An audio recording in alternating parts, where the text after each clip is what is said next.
আছেন? নিশ্চয়ই ভালো আছেন।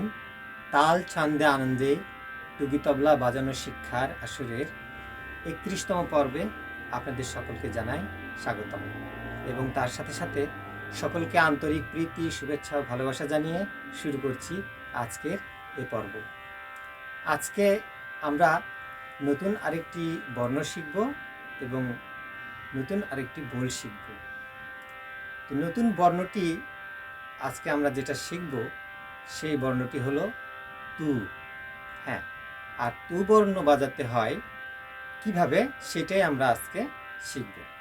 তাহলে চলুন শুরু করা যাক। ডান হাতে গাবের একদম কোনা ঘেঁষে তর্জনী আঙ্গুল দ্বারা ভাসিয়ে আঘাত করলেই তু বর্ণটির শব্দ বের হয়। যেমন তু তু, এভাবেই তু বাজাতে হয়। আরেকবার বাজাই তু। ডান হাতে তর্জনী আঙুল দ্বারা গাবের কোনা ঘেঁষে আঘাত করলেই তু বর্ণ শব্দটি বের হয়। তাহলে আমরা আজকে তু বর্ণ কিভাবে বাজাতে হয় সেটা জানলাম। তাহলে এবার আমরা বোলের পর্বে যাই। চলুন। আজকে ৩১ নম্বর বোল আমরা হস্তসাধন করব। এই বোলও ১৬ তালিতে ৩২ মাত্রা দ্বিগুণ বা মধ্যম লয়ে বাজাতে হবে। তাহলে প্রতিবারের মতো আমরা একবার বোলটি মুখে বলে নিই। দিন তেরে কেটে তাকো, থুন তেরে কেটে তাকো, নানা তেরে কেটে তাকো, তু না কেটে তাকো। নিশ্চয়ই সবাই বুঝতে পেরেছেন। এভাবেই বোলটি বলতে হবে। তাহলে একদম শেষের যে ৪ ভাগ, সেই ৪ ভাগে তু শব্দটি এসেছে। যেমন তু না কেটে তাকো। তু বর্ণটির পাশে অবগ্রহ চিহ্ন এসেছে, তাই প্রতিবারই অবগ্রহ চিহ্নে যে নিয়মটি ব্যবহার করতে হয়, একটু জোরে আঘাত করতে হয়, সেটা আমরা করব। তো চলুন আমরা ৪ ভাগে একবার বাজিয়ে নিই।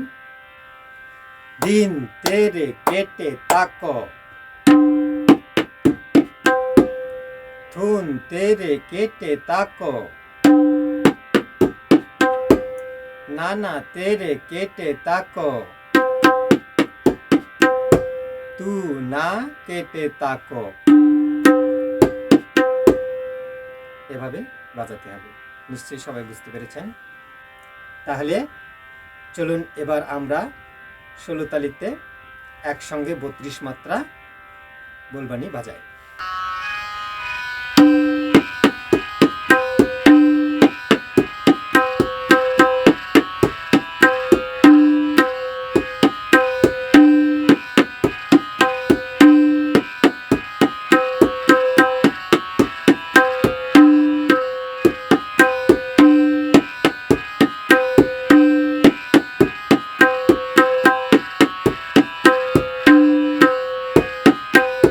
এভাবে বাজাতে হবে। নিশ্চয়ই সবাই বুঝতে পেরেছেন। তাহলে আমরা নতুন আরেকটি বোল শিখলাম। সবাই ভালোভাবে প্র্যাকটিস করব। আজ এ পর্যন্ত। সবাই ভালো থাকবেন, সুস্থ থাকবেন। সকলকে আন্তরিক প্রীতি, শুভেচ্ছা ও ভালোবাসা জানিয়ে শেষ করছি আজকের এ পর্ব।